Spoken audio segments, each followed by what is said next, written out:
One of the world's biggest coronavirus vaccination campaigns has begun in India. The country is hoping to inoculate 300 million people by August, starting with healthcare and frontline workers.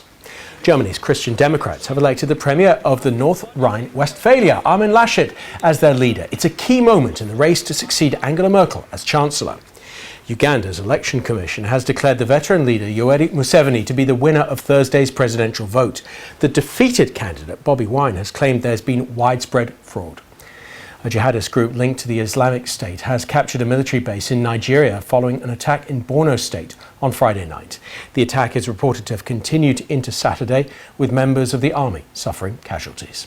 The U.S. House of Representatives voted to impeach President Donald Trump for the second time Wednesday on charges of inciting the attack on the U.S. Capitol last week. Taiwan's President Tsai Ing-wen thanks the United States for its support in a call to the U.S. ambassador to the United Nations. China criticized the move. Ugandans vote in a presidential election in which opposition candidate Bobi Wine and 9 others face longtime President Yoweri Museveni. And an international team of experts arrives in Wuhan, China, to investigate the beginnings of the coronavirus pandemic.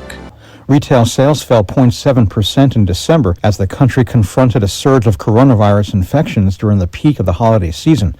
It was the third straight monthly decline, according to the Commerce Department.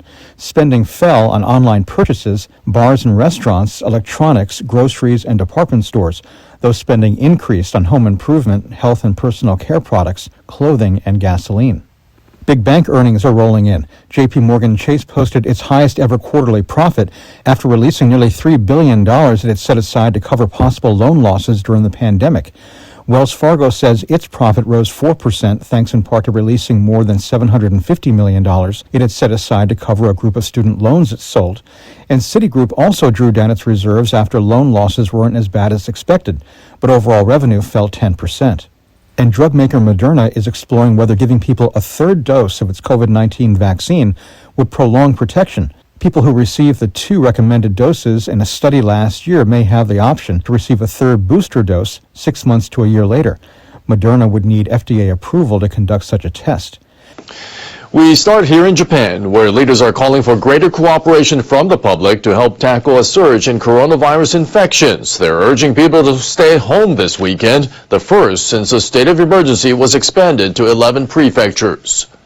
The Tokyo Metropolitan Government says it confirmed 1,809 new cases in the capital. This is Tokyo's second highest figure for a Saturday.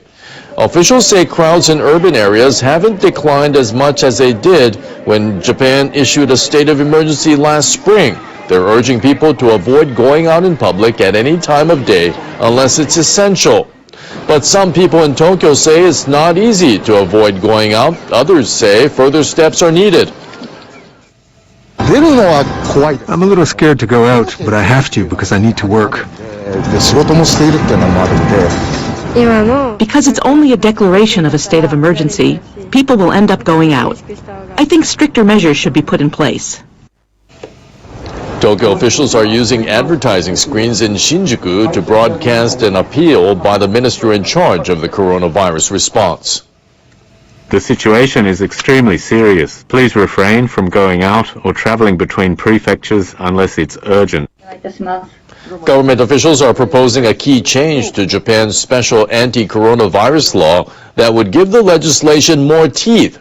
They say the revision would mean that businesses which refuse to shorten their hours during the state of emergency could be fined to up to about $4,800. Health authorities reported more than 7,000 new cases across the country on Saturday. The U.S. Secretary of State says his government has new information about the Wuhan Institute of Virology, and he's calling on a team sent to China by the World Health Organization to conduct a thorough inquiry into the origins of the novel coronavirus. Mike Pompeo issued a statement on Friday. In it, he said his government believes several researchers at the lab in Wuhan became sick in the autumn of 2019. That was before the first case of the new coronavirus outbreak was identified. Pompeo said the researchers' symptoms were consistent with COVID-19 and common seasonal illnesses. He also said starting in at least 2016, researchers at the institute studied a particular bat coronavirus. That bat coronavirus has been identified as the closest one to the COVID-19 virus. The WHO team is planning to conduct an on-site investigation in Wuhan. Pompeo stressed it is important for the team to have unfettered access to samples, records, and eyewitnesses to ensure the credibility of the WHO's final report. President Donald Trump has claimed the virus may have leaked from the Wuhan Institute, but Beijing has denied the allegation. Turning now to India, which has started vaccinating healthcare workers against the coronavirus. The government granted emergency use of the AstraZeneca vaccine and another one developed by local firm Bharat Biotech earlier this month. India is launching the world's largest vaccination drive, which shows the world our country's advanced scientific capabilities.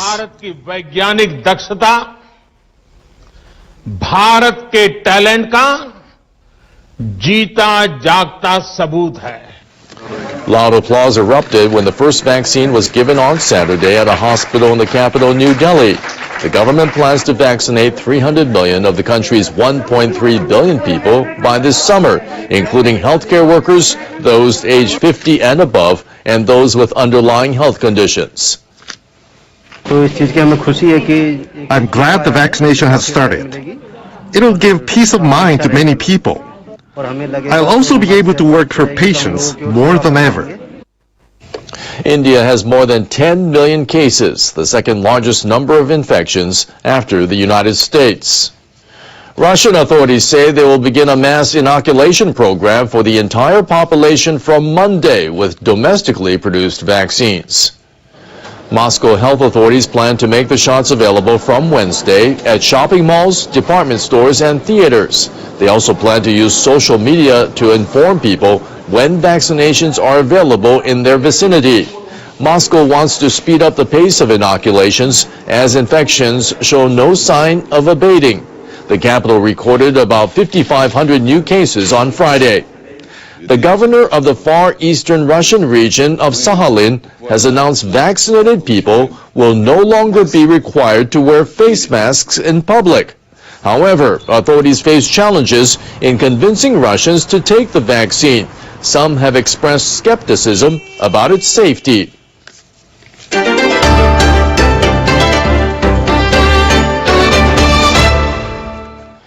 Indonesian authorities say the earthquake that struck Sulawesi Island on Friday has left at least 49 people dead and over 820 injured. The 6.2 magnitude quake destroyed many buildings in the cities of Mamuju and Majene. Rescue workers are searching for people who are trapped. Officials report it has been difficult to confirm the number of victims. They say that is because communications have been disrupted and a shortage of heavy equipment is hindering rescue efforts. About 30,000 people have had to evacuate from their homes. There are concerns coronavirus infections may spread at evacuation centers and other places. Over 30 aftershocks had been recorded as of Saturday morning. Authorities are calling on people to leave the coastal areas as a large aftershock could cause a tsunami. U.S. Secretary of State Mike Pompeo says the U.S. will impose fresh sanctions against Chinese and Hong Kong officials in connection with the latest crackdown on pro-democracy activists in the territory. Pompeo said in a statement that the measure will freeze U.S.-linked assets of 6 officials from the Hong Kong police and the Chinese government. Pompeo said the U.S. condemns China's actions that erode Hong Kong's freedoms and democratic processes. He added his country will continue to use all tools available to hold those responsible to account. Hong Kong police arrested more than 50 pro-democracy politicians and activists on January 6th on suspicion of subversion in violation of the national security law. Police said the charges are linked to an unofficial vote organized by pro-democracy activists to choose candidates for a legislative council election scheduled for last September. That election was postponed. The U.S. also announced sanctions targeting Iranian shipping entities as well as Cuba. The move comes in the final days of President Donald Trump's term, setting a hardline diplomatic stance ahead of the transition to President-elect Joe Biden's administration. The U.S. Department of Defense says U.S. forces in Afghanistan have been reduced to 2,500, the lowest number since 2001. Acting Defense Secretary Chris Miller announced the latest figure in a statement released on Friday. The total dropped from 4,500 reported in November last year. It marks the lowest since the U.S. launched military operations in Afghanistan in the wake of the 2001 terrorist attacks on American soil. The U.S. has been pulling its troops from Afghanistan in line with a peace agreement struck in February 2020 between Washington and the Taliban militant group. But fighting continues between the Taliban and Afghan government forces. Ceasefire negotiations between the two sides started in September last year. However, the talks have stalled over issues including the agreement terms. A Taliban official told NHK that he welcomes the U.S. move. He says that the Taliban will uphold its commitment. He hopes the U.S. will also continue to abide by the agreement and work toward the complete withdrawal of its troops. Those were the stories for this hour. Out of Washington to ABC's Kira Phillips for the latest headlines. Good afternoon, Kira. Happy Friday. Oh, happy Friday indeed, Amy. All of us here preparing for next week, truly hoping for a peaceful transition. I have to tell you, it was surreal just driving into work and seeing so many military boots on the ground here with just 5 days left before a new administration takes the helm here in Washington. We are under epic security right now. Meanwhile, President-elect Biden announcing a sweeping new economic package to get the country back on track in the middle of the crippling global pandemic. Biden saying the nearly $2 trillion package, quote, doesn't come cheaply, but failure to do so will cost us dearly. The massive package would ramp up stalling vaccination efforts and provide more money for Americans who are struggling right now. And a new ABC News Washington Post poll highlights the call for consequences for outgoing President Trump in the aftermath of that deadly Capitol siege. 56% of the people polled say the soon-to-be ex-president should be barred from ever holding office again. 54% saying he should be criminally charged in that deadly Capitol Hill attack. The transition at the White House fully underway now, with moving trucks and personnel stepping up that exit as President-elect Biden's team gets ready to move into the Oval. And as I mentioned at the top, the Capitol looking more and more like a fortress in preparation for the inauguration. More than 20,000 troops on duty now, while there are more than 200 arrests across the country in the wake of that attack. The FBI in Arkansas saying that Peter Steger, seen on video allegedly beating a police officer with the handle of an American flag, is now in custody. The FBI warning of a rising threat of explosives in upcoming demonstrations and urging state and local law enforcement to stay on high alert all across the country. And the scary scene overnight for bus passengers in New York City, that extra long bus dangling after plunging off an overpass, at least 8 riders injured when that bus just soared off the road, falling 50 feet to the highway below. The driver, remarkably, able to help them off. And guys, we still have a chance to take the GMA3 set to Bora Bora. Those lottery jackpots just keep growing. The Mega Millions drawing is tonight with $750 million up for grabs, the 5th largest in history, and Saturday's Powerball drawing topping $640 million. TJ, you're watching all our numbers, right? You're in charge. Got you covered. Y'all can trust me. Oh, we've heard that before. All right, Kira, thank you. You have a good weekend. We'll see you You too. next.